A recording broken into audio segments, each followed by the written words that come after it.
నమస్తే, welcome to Olga times. నేను అనుష. ఆంధ్రప్రదేశ్ రాజకీయాలు కీలక మలుపు తీసుకోబోతున్నాయా? మంత్రి నారా లోకేష్ కు ప్రమోషన్ ఖాయమైందా? లోకేష్ కు సీఎం పదవి ఇచ్చేందుకు పవన్ ఓకే చెప్పేశారా? లోకేష్ ని సీఎం చేసి జాతీయ స్థాయిలో చక్రం తిప్పేందుకు చంద్రబాబు రెడీ అయ్యారా? ఏకంగా ఉప ప్రధాని పదవికి టీడీపీ గాలం వేస్తోందా? మరి బీజేపీ ఏమంటోంది? ఈ స్టోరీలో చూద్దాం. కొద్ది రోజులుగా ఏపీ రాజకీయాల్లో ఒక పెద్ద చర్చ మొదలైంది. త్వరలోని నారా లోకేష్ ను సీఎం కుర్చీలో కూర్చోబెట్టేందుకు ప్రణాళికలు జరుగుతున్నాయన్న వార్తలు ఇప్పుడు ఊపందుకున్నాయి.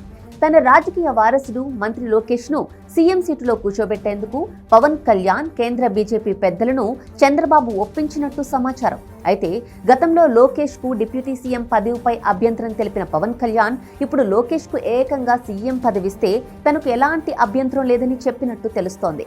ప్రస్తుతం ఏపీ డిప్యూటీ సీఎం గా ఉన్న పవన్ కళ్యాణ్ అటు కేంద్ర బీజేపీ పెద్దలు సైతం లోకేష్ ప్రమోషన్ పై పెద్దగా అభ్యంతరం చెప్పలేదని తెలుస్తోంది. కానీ సీఎం సీటును వదిలేశాక చంద్రబాబు జాతీయ స్థాయిలో చక్రం తిప్పాలని భావిస్తున్నారట. సీఎం చంద్రబాబుకు ఉపరాష్ట్రపతి పదవి ఇచ్చి కూర్చోబెట్టాలని బీజేపీ భావిస్తోందట. కానీ చంద్రబాబు మాత్రం తనకు డిప్యూటీ ప్రధాని పదవి ఇవ్వాలని కేంద్ర పెద్దలపై ఒత్తిడి పెంచినట్టు ప్రచారం సాగుతోంది. ప్రస్తుతం సీఎం చంద్రబాబుకు 75 ఏళ్లు. మరో 3 ఏళ్లు సీఎంగా కొనసాగే అవకాశం ఉంది. కానీ రాష్ట్ర ప్రయోజనాలు లోకేష్ కు లైన్ క్లియర్ చేసేందుకు ఢిల్లీకి వెళ్లాలని డిసైడ్ అయ్యారట బాబు. ఎలాగో కేంద్రంలో టీడీపీ భాగస్వామిగా ఉంది. అందుకే చంద్రబాబు డిప్యూటీ ప్రధాని పోస్టుపై కన్నేశారని అంటున్నారు. కానీ కేంద్ర పెద్దలు మాత్రం చంద్రబాబుకు గతంలో వెంకయ్య నాయుడికి మళ్లే ఉపరాష్ట్రపతి పదవి ఇచ్చేందుకు మొగ్గు చూపుతున్నట్టు తెలుస్తోంది. ప్రస్తుత ఉపరాష్ట్రపతి సిపి రాధాకృష్ణన్ పదవీ కాలం తరువాత వచ్చే రాజకీయ సమీకరణల్లో ఈ ప్లాన్ ఉండవచ్చని విశ్లేషకులు భావిస్తున్నారు. ఈ నేపథ్యంలో లోకేష్ సైతం 3 పార్టీల మంత్రులు, ఎమ్మెల్యేలు, ఎమ్మెల్సీలతో ఆత్మీయ సమావేశాలు నిర్వహిస్తున్నారు. ఈ మధ్య కాలంలో తరచూ ఢిల్లీ వెళ్లిన మంత్రి లోకేష్ ప్రధాని మోదీ, అమిత్ షాను కలుస్తున్నారు.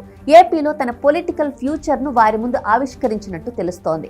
అమరావతిలో రాజధాని, పోలవరం, రాష్ట్రంలో పరిశ్రమల ఏర్పాటు, యువతకు ఉపాధి లాంటి విషయాలపై కేంద్ర పెద్దలను లోకేష్ ఒప్పించినట్టు సమాచారం. అయితే లోకేష్ విజన్ చూసిన కేంద్ర పెద్దలు సైతం లోకేష్ కు సీఎం పోస్టు ఇస్తే రాష్ట్రాన్ని మరింత ముందుకు తీసుకువెళ్తారన్న భావనలో ఉన్నారట.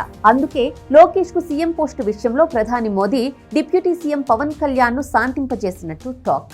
అయితే చంద్రబాబుకు ఉప ప్రధాని పదవి దక్కుతుందా అంటే కాస్త కష్టమే అంటున్నారు రాజకీయ విశ్లేషకులు. ఎన్డీఏలో ఇప్పటికే చాలా పెద్ద నాయకులు ఉన్నారు.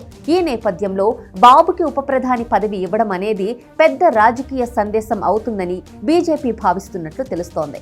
మొత్తానికి జాతీయ రాజకీయాల్లో అనుభవజ్ఞుడైన చంద్రబాబుకు ఉప ప్రధాని పదవి వస్తుందా లేక ఉపరాష్ట్రపతి పదవితో రాజీ జరుగుతుందా అనే ప్రశ్న ఇప్పుడు రాజకీయ వర్గాల్లో హాట్ టాపిక్ గా మారింది.